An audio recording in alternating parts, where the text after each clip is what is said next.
Start your day with the news you need from the Bay Area and beyond. Sign up for our new Morning Report weekday newsletter. In Long Beach, Joseph Zubretsky, the new CEO of Molina Healthcare, the giant insurer, is set to take home $20.9 million over a year. That's 450 times the pay of Molina's median worker. Michael Musallam, CEO of Edwards Lifesciences in Irvine. Michael Musallam, CEO of Edwards Lifesciences, the heart valve manufacturer, made $10.8 million last year. That was 215 times more than Edwards' median employee. In Glendale, Ronald L. Havner Jr., CEO of Public Storage, the self-storage company, earned $10.5 million. That was 439 times the salary of his company's median worker. Across Southern California and the nation, eye-popping pay ratios between chief executives and the rank and file are being disclosed for the first time, under a federal mandate 7 years in the making. The titans of industry tried to bottle up this rule, said former California Treasurer Phil Angelides, who chaired the Federal Financial Crisis Inquiry Commission, which investigated the causes of the Great Recession. CEOs have managed to plant themselves in a river of money, he added. But the rise in productivity since the 1950s has not led to a parallel rise in workers' wages. Recession leads to reforms. Publicly traded companies have been disclosing top managers' pay since 1933, information that's typically buried in proxy statements filed with the U.S. Securities and Exchange Commission. But the 2010 Dodd-Frank Wall Street Reform and Consumer Protection Act, spurred by shareholder demands for transparency and taxpayer fury over Wall Street bailouts, is shining a new spotlight on CEO compensation. In recent years, the nation's 8,100 public companies began giving investors a non-binding, say-on-pay, vote on executive compensation. Now, those same companies also must divulge the pay ratio between their CEOs and their rank and file, dividing the top boss's earnings by those of the median employee, the level at which half the company's workers make more and half make less. Whether you're a Walmart cashier, a Bank of America teller or a Boeing engineer, you'll be able to go to sec.gov, the Commission's website, click on Company Filings, and compare what you make to the chief executive's take. You also can see median pay information for colleagues and look up the compensation ratios at comparable businesses. In 2016, a poll by the Stanford Business School's Center for Corporate Governance found that 74% of Americans believed CEOs in the largest 500 companies are not paid the correct amount relative to the average worker. It also found that 62% believed CEO pay should be capped, no matter the company and its performance. A stark reality underlies that sense of inequity. From 1978 to 2016, CEO compensation at the nation's 350 largest firms rose 937%, 70% faster than the stock market, according to the Economic Policy Institute, a Washington, D.C. think tank which issues a yearly executive pay report. Over the same period, the report found the typical worker's compensation grew 11.2%. In 2016, the nation's 350 biggest public companies paid their CEO an average of $15.6 million. Corporate pushback. When he was running for president, Donald Trump told CBS's Face the Nation, called CEO pay disgraceful. You see these guys making these enormous amounts of money, and it's a total and complete joke. But he added this, it's very hard, if you have a free enterprise system, to do anything about that. Corporate groups call the ratio rule a crude measure. Smaller technology firms with an educated workforce may have narrow ratios. Large retailers with many low-skilled part-timers, and manufacturers with numerous foreign employees, have wide gaps. Mattel, the El Segundo toymaker, famous for its Barbie dolls, is a case in point. Its CEO-to-worker pay ratio, 4,987 to 1, is partly because 3/4 of its workforce is in China and other low-paying countries, dragging down the median worker's annual pay to $6,271. Margaret Georgiades, CEO of Mattel. But regardless of the ratio, Mattel CEO Margaret Georgiades' $31.3 million windfall last year was double the norm at large companies. It included two one-time grants of $14 million and $11 million in company stock to lure her away from a previous job at Google. Given fears over shareholder anger and plummeting worker morale, companies are expanding their public filings to explain some of the disparities. Long Beach's Molina, which insures mainly low-income clients, lost $512 million last year and laid off 7% of its workforce, some 1,750 employees. CEO Zubretsky, hired from another insurer in November, got a $4 million sign-on bonus and $15.5 million in stock options. Molina's median worker made $46,397 last year. All of our employees will benefit from the success of the turnaround, Mr. Zubretsky is leading, the company said in a statement. The vast majority of his compensation is both performance-based and long-term in nature, such that his interests are fully aligned with the interests of all our shareholders. He wins only if they win. Joseph Zubretsky, CEO of Molina Healthcare Edwards Lifesciences proxy statement noted that sales grew 16% last year, adding that 89% of the total direct compensation of our CEO was performance-based. The company's median employee made $50,195. Get tech news in your inbox weekday mornings. Sign up for the free Good Morning Silicon Valley newsletter. Public Storage's $10.5 million CEO pay is justified by the firm's superior shareholder returns, its proxy statement suggests. Dubbed cash cow in the financial press, the firm's market capitalization grew from $4 billion to $35 billion since 2002, when Hefner took over as CEO. Ronald L. Hefner Jr., CEO of Public Storage, its median worker earned $23,921 last year. The ratio rule is kind of a dig at CEOs, Hefner said. Comparing what I do to the median employee is not even apples and oranges. It's more like fruit compared to Star Wars. They don't know how to allocate capital, and their educational level and skill set is vastly different. People have decisions to make as to whether they want to improve themselves and get higher-paying jobs, Hefner added. Some people decide to do that and others don't. Legislators weigh in, but why don't rank-and-file employees share more in the wealth they help create? That question is driving efforts in the California legislature and in several other states to penalize firms with big CEO pay ratios. A bill sponsored by Senator Nancy Skinner, D. Berkeley, would raise the state's 8.84% corporate tax rate to 10% for companies with ratios between 50 to 1 and 100 to 1. The tax would then grow in steps, reaching 13% for companies that award the CEO more than 300 times what they pay their median worker. The measure, SB 1398, would also hike the tax by 50% on firms that cut their U.S. staffs while growing their contract and foreign workforces.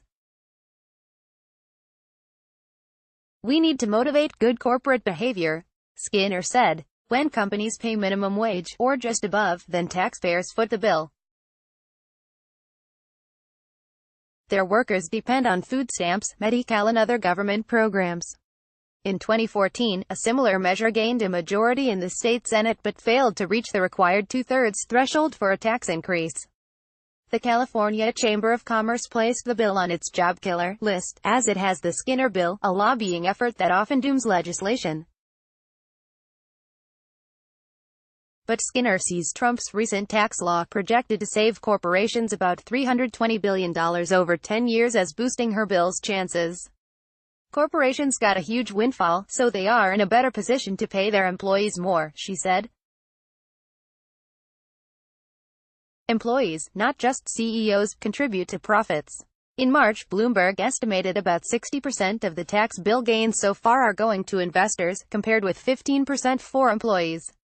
That is fueling growing demands for higher wages and a sharper focus on CEO pay ratios. Hundreds of Disneyland workers attended a town hall sponsored by Disney Resort labor unions in Anaheim on Wednesday, Feb. 28, 2018. They came to discuss a survey showing that they struggle to make ends meet on their Disneyland wages, and announced a ballot initiative to raise the minimum to $18 an hour. File photo by Kevin Sullivan, Orange County Register, SCNG. Disney shareholders revolt. The Walt Disney Company, one of Southern California's biggest employers, with 30,000 workers at Disneyland resorts, stands to gain an estimated $1.6 billion a year under the new tax law. The company also is in the crosshairs of both its unionized workforce and its shareholders over Chief Executive Robert Iger's compensation. At Disney's annual shareholder meeting in March, in a stunning say-on-pay defeat, 52% of shareholders voted against the Disney CEO's $36.3 million compensation. ISS Analytics, a data analysis firm, calculates Iger is set to make roughly $423 million over the next 4 years if a deal to buy assets from 21st Century Fox is consummated, Reuters reported. Robert Iger, CEO of the Walt Disney Company. Disney's board argued the lucrative package is critical to retaining Iger, 67, who has presided over record profit growth and has considered retiring. That argument fell flat with a coalition of Disneyland unions which organized a protest at the company's March meeting, wielding signs proclaiming. The coalition recently released a study by Occidental College and the Economic Roundtable, a nonprofit research group, which cited federal census and economic data showing the average hourly wage for Disneyland workers dropped to $13.36 from $15.80 in inflation-adjusted dollars between 2000 and 2017. Disneyland pegs its average wage at $37,000 a year, but that includes tips paid by customers at the resort's restaurants and hotels. Artemis Bell, 32, a Disneyland night janitor who makes $11.86 an hour after 7 years, was among the workers attending Disney's annual meeting. Bob Iger makes more in a year than anyone in my department makes in 3 lifetimes, Bell said. I work very hard at my job to maintain quality, she said. But I've had to go to food banks and sleep on a mattress in a living room to make ends meet. I recently had pneumonia, but I couldn't afford the $40 copay to go to the doctor. Partisan divide. Whether the ratio rule survives may depend on the 2018 midterm elections, given that the focus on CEO pay is strongest among Democrats. After Trump's election, Michael Purwiwar, a Republican SEC member who was named acting chairman, sought to overturn the mandate. In his view, it was an attempt to name and shame executives, which harms investors, negatively affects competition, promotes inefficiencies, and restricts capital formation. And in June, the GOP-led House of Representatives passed a bill, the Financial Choice Act, repealing the ratio rule. But investors pushed back. Ann Sheehan, Director of Corporate Governance at California's State Teachers Retirement System, with a portfolio worth $222 billion, wrote the SEC, there is a point where shareholders and the broader marketplace are not reaping the benefits of these high levels of pay. Outsized pay at the top can affect morale down the chain of the organization. The Senate, fearing a Democratic filibuster, has so far declined to take the ratio rule repeal. In many instances, there is no correlation between outsized CEO pay and the success of a corporation, said Angelides, the former California treasurer, citing government bailouts of Citigroup, Merrill Lynch, and AIG, all run by CEOs with multi-million-dollar pay packages. Get top headlines in your inbox every afternoon. Get the free PM Report newsletter. I'm fascinated by the myth of the indispensable CEO, he added. Legions of CEOs run public companies that have been around for decades. They're not entrepreneurs who create real wealth through genius. If one collapses on the golf course, hundreds of qualified people are around to take that job. Pay for performance. A recent survey by the investment research firm MSCI, titled Out of Whack, compared 10 years of CEO pay to financial and stock market returns at 423 companies. The survey found high-paid CEOs among the worst performers and lower-paid CEOs among the best, even when counting market gains on their stock awards. More than 61% of the companies we studied showed poor alignment relative to their peers, the study concluded. Moreover, CEO pay is often buoyed by a bull stock market, unrelated to the executive's actions, studies find. Stock prices are pumped up by financial engineering, such as share buybacks, and boards of directors. The people who approve compensation packages are typically stocked with friendly executives from other companies who tend to reward their peers. CEOs may be tempted to earn more by boosting short-term profits over long-term growth. Public pension funds are most likely to vote against questionably high CEO pay packages, according to the annual 100 Most Overpaid CEOs report issued by Azuso, a non-profit shareholder advocacy group. But large mutual funds, such as BlackRock, Vanguard and PIMCO rarely vote against high-paid CEOs with poor financial performance, according to the report's tallies. Those who own mutual funds through 401 kiloseconds and other investment vehicles must hold fund managers accountable, the report concludes. Margarethi Weersma, a corporate strategy professor at UC Irvine's Paul Merridge School of Business, says prior to the 1980s CEO pay wasn't so extravagant. Back then, the CEO of a company like General Motors might make a salary of about $1.5 million. He would get a bonus, depending on profit, but never more than 100% of base pay, Weersma said.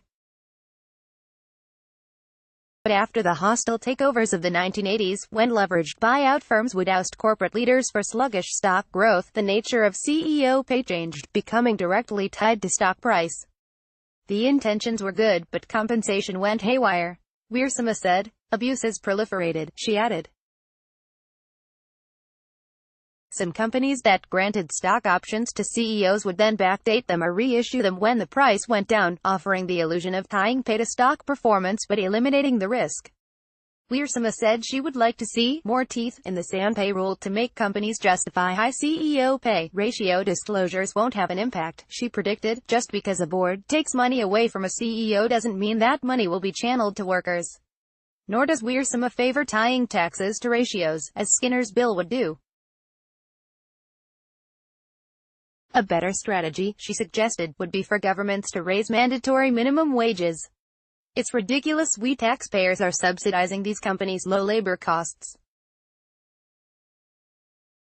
They should pay their employees better. And if it means a burger costs 30 cents more, so be it.